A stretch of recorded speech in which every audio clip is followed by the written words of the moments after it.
Please be advised, this episode does have content that some may find distressing. As always, listener discretion is advised and it is not suitable for anyone under the age of 13. Hello and welcome to It's Murder Up North, and this the continuation of the railway killer investigation. By July 1986, police had connected the murders of Anne Locke, Maartje Tamboezer and Alison to a string of rapes which had taken place across London since 1982, which had been investigated under Operation Heart. Many of these rapes had been attributed to one man, whom the papers were calling the railway killer, due to his preference for carrying out attacks in the vicinity of various train stations.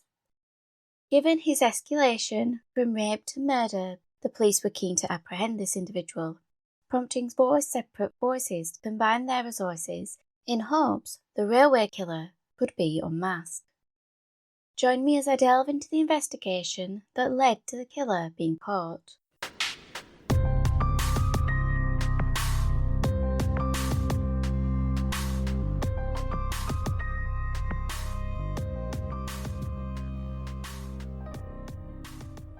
Despite detectives' desire to catch the killer before he struck again, they were confronted with setbacks.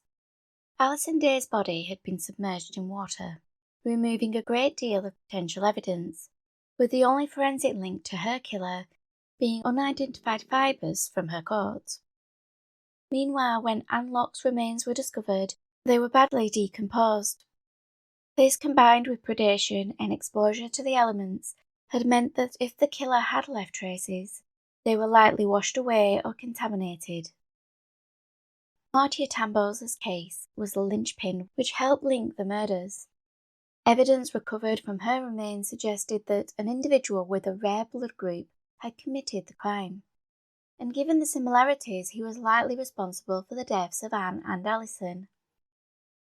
Somewhere in thousands of witness statements, forensic evidence, or upon the computer database created by Operation Heart was the key to cracking the case. The police used time, money, and vital resources in their efforts to catch the railway killer. This included setting up numerous surveillance operations. One such exercise was carried out when records showed a rape had taken place close to where Anne Locke's body was discovered. It was found that the accused still resided locally, and he was placed under surveillance until detectives were satisfied that the individual wasn't a suspect. Another fruitless lead came from a man who alleged his son had admitted to pushing Anne Locke from the train that Sunday night. However, nothing at the crime scene or in the manner in which the remains were found could corroborate this confession. Further pressure would be applied, with suggestions that the killer may have struck again. This time, speculation suggested he may have been responsible for the disappearance of estate agent Susie Lamplugh on the 28th of July 1986. The 25-year-old had left to meet a client, known only as Mr. Kipper, and failed to return from the appointment. But there were few similarities between her disappearance and the trio of murders. As such, no definitive connection had been made. For every false lead, there would be more promising ones, and on the 1st of August 1986, following a renewed appeal on Police 5, there surfaced a startling new development that called into question whether they were seeking a solo attacker. Through Operation Heart's investigations, the railway killer had been linked to at least 6 of the nearly 30 attacks which had occurred in London since 1982. Many of these had been carried out by a pair of men, with the police assuming one of them had gone rogue and escalated from rape to murder. But a new witness would cast doubt on this assumption.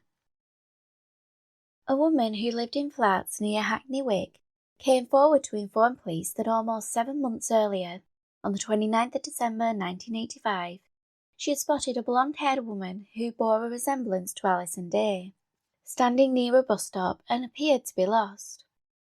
The lone female was then approached by 2 men in their early 20s.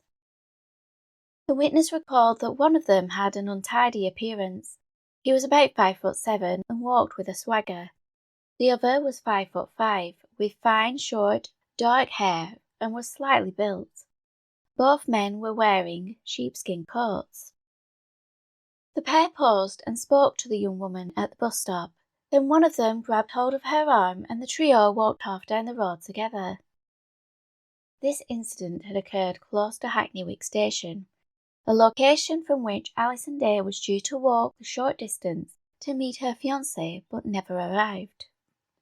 It was also close to the phone box from where a young distressed woman had called a taxi firm that night, leading police to consider whether their previous theory that Alison had made the call while lost and had been abducted soon after could be correct, with the main difference being the implication 2 men may have been involved. While none of the murder scenes indicated the involvement of more than one perpetrator, the police took the possibility seriously, especially given that these may be the same individuals who had carried out a spate of rapes investigated by Operation Heart. As such, they issued an artist impression of the men, using the description provided by the witness, and while this was being circulated, police began working alongside Surrey University's Professor David Cantor, who had offered his services to create a psychological profile based on the available evidence. It would be the first time vendor profiling was used in a British criminal case. Upon reviewing the available material, David Cantor provided the investigation with several points pertaining to the potential characteristics which could be attributed to the man dubbed the Railway Killer. Professor Cantor used the case files to determine that the perpetrator was in his early to mid-20s, with light-coloured hair, and worked as a tradesman, possibly a plumber or carpenter. He posited that it may have been through this work that the man had gleaned an in-depth knowledge of the rail network, perhaps because he was a current or previous employee. Given the locations of the attacks, he likely resided somewhere within the Kilburn or Cricklewood areas of London. Regarding social interactions, the suspect was thought to have a limited number of friends, and while he may be married, the relationship was likely a childless and volatile one, possibly punctuated with his need to dominate women. He was believed to have a negative self-image, particularly irked by his general appearance. This likely prompted him to take up bodybuilding or martial arts in order to bulk up, and these skills have been transferred to his offences. The individual the police sought may have an assortment of weaponry, with a preference towards bladed items. It was also likely he had a collection of souvenirs garnered from his attacks. Meanwhile, his sexual activities would reflect the nature of his offending. He may fantasize about rape, or have a preference for bondage. This would be driven by his consumption of pornography or violent media. Much of the profile served to confirm what detectives had already considered, and while they would withhold some of the details, a brief recap was released to the public, with women being asked to look to their partners and consider what they were doing at the time of the attacks, and had there been any changes in routine or behaviour. It had been 5 months since the murder of Maartje of Tamboezer. Not only had her case provided the police with vital forensic evidence, but had generated a considerable number of consistent witness sightings. Alison and Anne had been attacked on a Sunday evening, the former in an area where the normally bustling businesses had been shut down for Christmas and New Year, while the latter had caught a late-night train home, also on a Sunday when there are fewer commuters and retail stores tended to be closed. These factors had significantly reduced the number of possible witnesses. This was the primary differential in Maartje's murder, having occurred in broad daylight on a Thursday afternoon just before rush hour. As such, it was possible that the man had been seen by commuters travelling home from work. Efforts had been made to trace him through the thousands of tickets that were issued that day, with it being suspected that a man in blue who was seen boarding the train from East Horsley Station was likely the perpetrator. But this task was akin to finding a needle in a haystack. As such, police issued a new artist impression crafted from eyewitness statements and descriptions garnered from survivors of his attacks. This new photo of it was featured during another Crime Watch appeal, which generated over 200 fresh calls. Amongst them was a woman who had boarded the train for London at Guildford. She remembered the service coming to an abrupt halt, just as it had started to depart East Horsley station, and shortly after she was joined in the carriage by a man in a blue anorak and trousers that were coated in mud. This individual the woman described as being in his late teens to early 20s, was slightly built, standing roughly 5'6" tall. She recalled that upon taking his seat, the man proceeded to stare at her. Police believe that her recollection of the unsettling encounter was consistent with the previous sightings of a man they had not yet traced. But this eyewitness provided them with an additional detail, as she stated that his hair appeared to be loosely permed. It seemed a small insight, but it was another potential line of inquiry, prompting the police to reach out to hairdressers who may recognise the man as one of their clients. While these appeals were being made to the public, behind the scenes other strategies were being implemented. Using the information garnered from earlier attacks, a picture of the perpetrator's preferred hunting grounds had been established. Recognising that he tended to target quiet, unmanned stations, usually late in the evening, plain-clothed officers were deployed to locations which had these characteristics, in the hopes that the suspect would cross their path. It was a time-consuming and expensive operation, which utilised vital resources, but the determination to apprehend the triple killer outweighed these concerns. That was until the 28th of September 1986, when the News of the World published an article disclosing the details of what they headlined a quote, top secret operation, going on to divulge that it had been ordered because detectives know the murderer likes to lurk around quiet stations. This disclosure not only rendered the costly operation obsolete, it had notified the killer that the police were using tactics such as covert surveillance operations in order to apprehend him. This risked him changing how he operated, perhaps ceasing his attacks or disposing of vital evidence.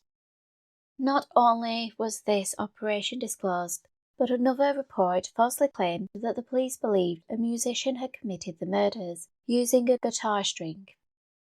A spokesman for Surrey Police denied these claims, which had appeared in the News of the World and the Sun, with the spokesperson stating, "We have never once said a guitar string was used, and we never once mentioned a musician." Having the newspapers undermine their efforts to catch the killer was a crushing blow for the investigators, but they continued to be undeterred, especially when they learned that the man they sought may have struck again. On Tuesday, October the 21st, 1986, a 14-year-old girl was rushing home from school, rain pounding the pavement as she made her way along the A41. She received a brief respite from the weather, having entered an underpass which ran under the road and brought her out near Russell Lane, a narrow track bordered by a wooded area on one side, while on the other, beyond a tree-lined boundary, was a small field. Bracing herself against the inclement weather, the 14-year-old became aware of a man walking briskly towards her. Upon getting closer, he paused and asked the schoolgirl for the time. As she stopped to glance at her watch, the man grabbed hold of the teenager, forced her from the track, and once concealed within the wooded area, he exclaimed, "You've got to help me. The police are after me." But before the girl could respond, the man pulled out a knife, cut up the teenager's tights, with which she was bound, blindfolded, and gagged. Then he proceeded to assault her. The 14-year-old later told police her attacker had then used a stick to disturb the soil around the area, and informed her he was doing so to ensure there was no evidence. Police felt that there was a striking similarity between this attack and one carried out almost a year prior, on Wednesday the 20th of November 1985, close to a sports centre in Copthall. Both involved a teenage girl being assaulted in broad daylight. and each had described their attacker as being roughly 25 years old, less than 5'5" in height, with fair or ginger hair and pockmarked skin. The primary difference was the man who carried out the sports centre assault had a dog called Bruce with him. Believing that the name and breed of this animal could help to identify the assailant, officers were tasked with contacting vets to determine whether this dog could be attributed to any of their clients. But nothing came from their inquiries, and just a month after the Copt Hall attack in 1985, it was believed the rapist had gone on to murder Alison Day. The attack in October 1986 had all the hallmarks of the railway killer, and police had a suspect in mind. But there was a problem. The individual police had begun to hone in on couldn't have committed the assault, as he was being held in a psychiatric hospital suffering from amnesia. This individual had previously been convicted primarily for thefts. As such, he had already come to the attention of the police. And while none of his previous crimes pointed to him being a rapist or murderer, it was his arrest in August 1985 for the sexual assault and battery of his estranged wife and the assault of her new partner that placed him on a list of around 2,000 suspects, known as the Z-Men, who were on the database created by Operation Heart. The attack on his wife and new partner occurred prior to the trio of murders, and was deemed a domestic incident which didn't fit the profile of the man that they were seeking. However, the brutal nature of the assault prompted the police to request that bail be denied. This went unheeded, allowing the man to be at liberty until his trial. This same individual would come to the attention of police again on the 17th of May 1986, when he was caught loitering around a North Weald train station, 15 miles east of Brookmans Park, from where Anne Locke would disappear just 2 days later. Upon being searched, the individual was found to have a butterfly knife in his possession, which he claimed he only used during his weekly martial arts classes. But when questioned about its similarity to a knife his estranged wife had accused him of threatening her with, he had allegedly stated that if she saw the knife, she would say it wasn't the same. Although his behaviour seemed conspicuous, the police had nothing to hold him for, and he was released without charge, but a record of this arrest for carrying a bladed weapon was inputted into Operation Heart's database.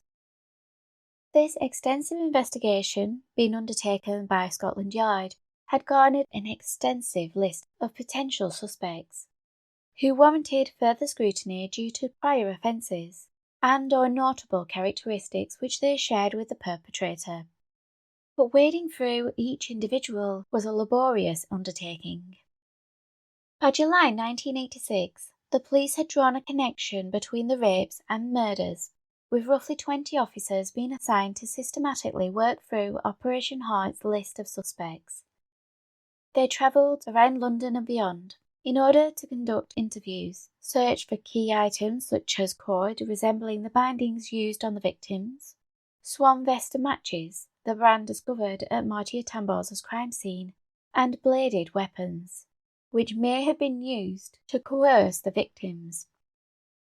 Each individual questioned was also asked to provide blood and saliva samples for testing, as it was now known that the man they sought was an A secretor with a rare blood group.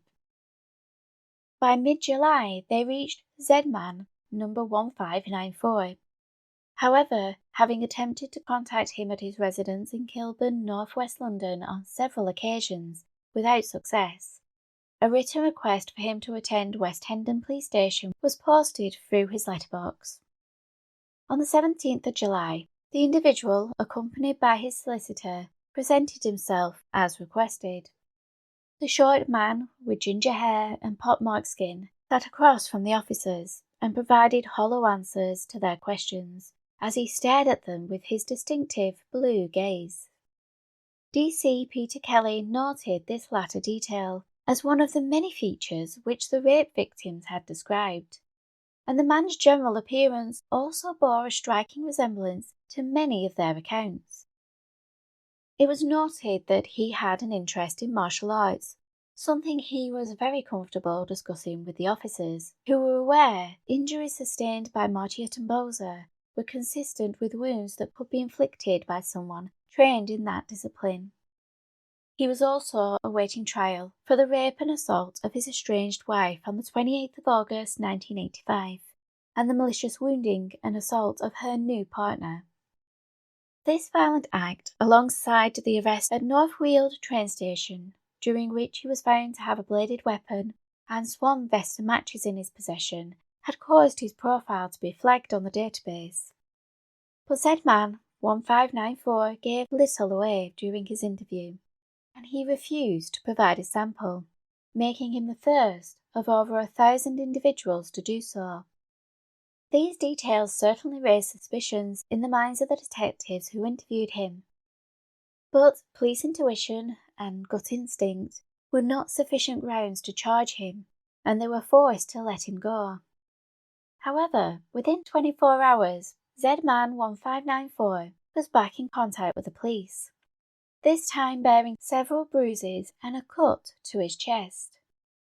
He informed officers his injuries had been inflicted during a mugging, and he had lost his memory. While the injuries suggested there was some truth to his claim, the timing seemed awfully convenient.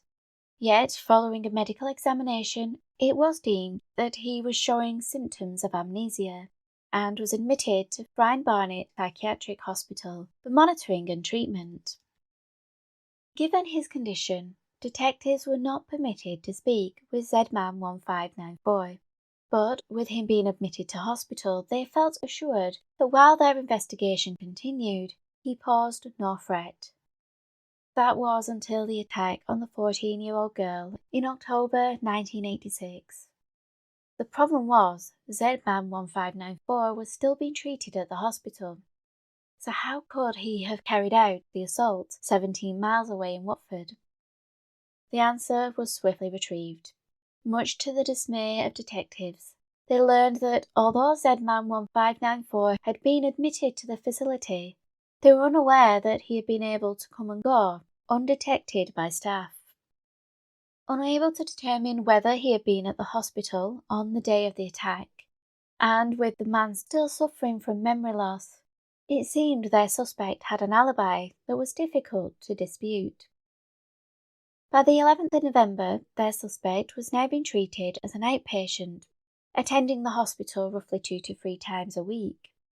This provided the detectives the opportunity to monitor his movements, with a surveillance operation set up in the hopes the prime suspect would make a mistake. But within just a couple of weeks, it seemed that he had grown wise to their strategy and had started taking measures to evade the officers. He went to such extremes as leaping from a moving train in order to throw them off his trail. The surveillance efforts were floundering, and fear mounted that due to his ability to elude their watch, he may commit another offence, something which was considered a very real prospect, when at 11:30 p.m. on Sunday the 23rd of November, he was observed loitering around Copthall Park. Fearing he may have been scoping out his next victim, the order was given to arrest Z-Man 1594. Escorted to Guildford Police Station, the suspect would be interviewed by detectives from each of the 4 forces working on the case. But he gave little away. His answers were hollow, and when asked questions pertaining to any of the attacks, he fell back on his claims he couldn't remember due to his amnesia. However, a search of his home yielded vital clues, including weaponry, violent pornography, and a box of swan vests and matches, into which tissues had been stuffed inside amidst the unspent firelighters. They also learned that their suspect had owned a dog called Bruce. These discoveries enabled detectives to build up a more compelling case against Z-Man 1594, and after a brief appearance at Guildford Magistrates Court on the 25th of November 1986, they were granted another 36 hours in which to interview him. Despite the details of the arrest not being made public and the hearing being held in private, It wasn't long before speculation regarding the man's identity was being reported by the press. One newspaper stated the police had declined to confirm whether the man being held was a former railway guard and martial arts expert who possessed a map on which key locations had been highlighted. Meanwhile, in the interview room, officers were beginning to get an insight into the man they were dealing with, as he continued to provide responses that lacked any substance. However, as had been the case in July, this changed when he started discussing martial arts, a topic he had a clear passion for, and seemed to believe he had attained a high level of skill. This belief would be contradicted by one of his former instructors, who claimed the man tended to keep to himself, only interacting with one other individual during the classes, and was deemed to be a poor student due to his lack of commitment and discipline, with his attendance being sporadic. While most of the answers provided by Zman1594 consisted of glib replies, no comments or I cannot remember, Detective Charles Farquhar recalled one answer which made him shudder. Having asked the suspect for his feelings regarding the death of Alison Day, the answer revealed the despicable nature of the man sat opposite him, who stated, "It's fate. If she was meant to die at that moment, then she had to die." Chillingly, he added, "If I'd killed these women, then it was predetermined from the day I was born." Additional insights into the mind of Zman1594 were gleaned from interviews with his ex-wife, who described that they had been happily married, but just a year into their union, having learned he was unable to father children, her husband changed. He lost his job with British Rail, fell into a depression and attempted to take his own life. He then began to spend his hours sat on the sofa and became increasingly obsessed with watching violent films and practicing martial arts. She also recalled to the officers the abuse she suffered at his hands. He would force her to have sex with him, during which he would often tie her up, and on one occasion, in a terrifying echo of how Anne Locke was killed, he attempted to force a handkerchief into his wife's mouth. The abused spouse swiftly learned that the more she fought back, the more he seemed to like it. She would also report that during their relationship, she had no inclination her husband had been responsible for the various rapes and trio of murders for which he was now being accused. But the only time he referenced anything related to his crimes was when he calmly told her she had driven him to rape someone. When she told him that she thought he was lying, he pointed out a portable cassette player he had gifted her and claimed he had taken it from his victim. Despite his cruelty towards her, she told police that she struggled to accept that he was capable of hurting someone else, believing his abuse was solely targeted at her. The marriage had descended into a brutal cycle of beatings, followed by promises he wouldn't do it again. It was these initial promises that caused her to return to him, having briefly separated in 1984. Yet the following year, on the day after their wedding anniversary, she finally walked out on him. It was a decision which would see his aggression towards her escalate, culminating in the violent attack he carried out on her and her new partner on August 28, 1985.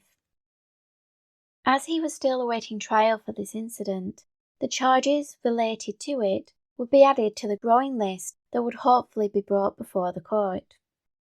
To ensure the case against Zman1594 was strong, further searches were conducted, this time at the home of his parents, a couple whom Detective Keith Hilder recalled were the nicest people you could wish to meet.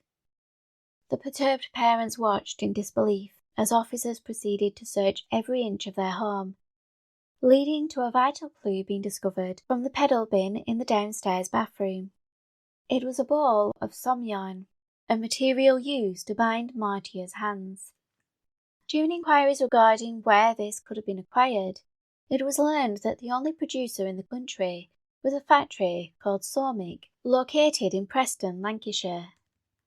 The company advised police that the type found wound around Maartje's wrists contained a paper they had not been using in their products since 1982. They were also able to advise that it was primarily a wholesale item, utilised as a means to secure animal feed bags or within commercial laundries. This later detail allowed police to reach the supposition that the yarn used on Maartje had been acquired through the ex-wife, who had previously worked for a laundry company. While this was a plausible connection, the more compelling piece of evidence provided by the manufacturer, based upon the features stated, was their belief that it was highly likely the ball of som yarn possessed by the killer was fairly unique. It meant that once a match was found between the yarn from the parents' home and the bindings used on Maartje, the results were virtually undeniable. Detectives hadn't forgotten that at one point their suspect may have been carrying out a series of rapes alongside an as yet unidentified partner. And delving into his limited pool of friends, two men stood out. The first had been an acquaintance of Z-Man 1594 since they were 11 years old. The pair shared an interest in jogging and martial arts, and it was claimed that at one time they'd been virtually inseparable. When this man was brought in for questioning, he admitted his friendship with the suspect, acknowledging that they had once been close. They had committed petty thefts together, for which they'd been convicted, but they never carried out any serious offences. The man went on to state that in recent years the friendship had deteriorated. The pair had grown apart, and they barely spent any time together anymore. He was also able to provide police with alibis for the dates of the murders, recalling that he had been bedbound, having been signed off sick by a doctor when Alison was killed. He had been at work at the time of Maartje's murder, and on the night of Anne's abduction, he was spending time with his family. However, this man did have a resemblance to the various descriptions provided by victims of the sexual assaults. But when these women and teenage girls were invited to an identity parade, none of them picked him out of the lineup. In contrast, several positively identified Z-Man 1594. With no evidence to link this second suspect, the police released him without charge. But there was another individual who was brought in for questioning, Ross Mockridge, a 20-year-old who had been befriended by the suspect at the martial arts classes they both attended. Initially, Ross was reluctant to turn on his friend, someone it seemed he looked up to and admired. Yet days after Z-Man 1594 had been formally charged with 3 of the rapes and the murder of 15-year-old Maartje Tamboezer, Ross's stance changed. Officers had already suspected that the claims of amnesia were not legitimate, but their only evidence to support this was the suspect's recollection of a video store and the false name he had once utilised for his membership. Their assertions would, however, be supported by new information provided by Ross, which contradicted the claims made by the suspect. Ross informed them that on the 17th of July 1986, his friend had come to him claiming that he had been witness to something he shouldn't have seen, and now he was afraid that they would track him down and silence him. As such, Z-Man 1594 devised a plan to supposedly protect him from these individuals. This involved him asking Ross to assault him, after which he could go to the police and allege he had been mugged, with his injuries causing him to lose his memory. Despite his initial apprehension, Ross complied with the man almost 10 years his senior, delivering several punches and cutting him with a razor under the belief that he was helping his friend. Ross would later be warned not to speak to anyone about this staged assault, as he could be accused of being complicit. This information shattered Z-Man 1594's claims and revealed the lengths he had been prepared to go to in order to evade capture. But tenacious police work, brave witnesses, and compelling evidence had proved his efforts futile, and in February 1988, over a year after his arrest, he would stand trial at the Old Bailey.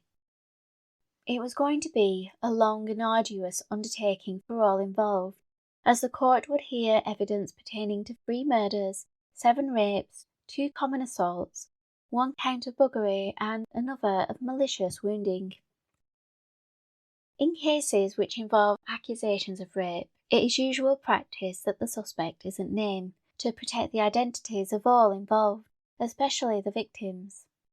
Mr. Justice Farquharson deemed that, given the severity of the offences, it was within the public interest to name Z-Man 1594, although he reiterated that all witnesses were to be afforded anonymity during the proceedings.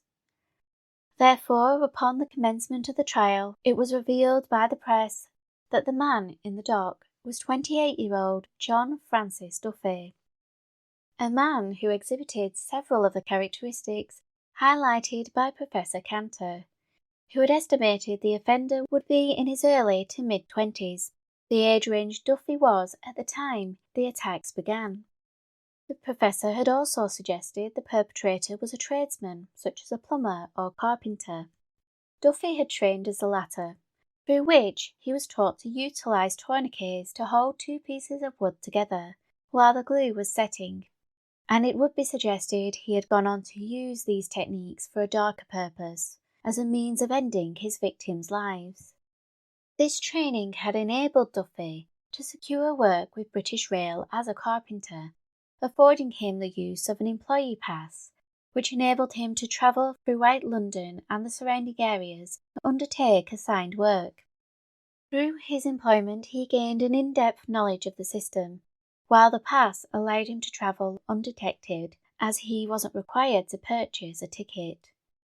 This latter detail helped to explain why the search of thousands of tickets bought on the day of Maartje's murder failed to yield any results. Despite Duffy's lack of restrictions pertaining to his travel, Professor Cantor had surmised that given the locations of the attacks, the killer likely lived in Kilburn or Cricklewood. Duffy resided in the former.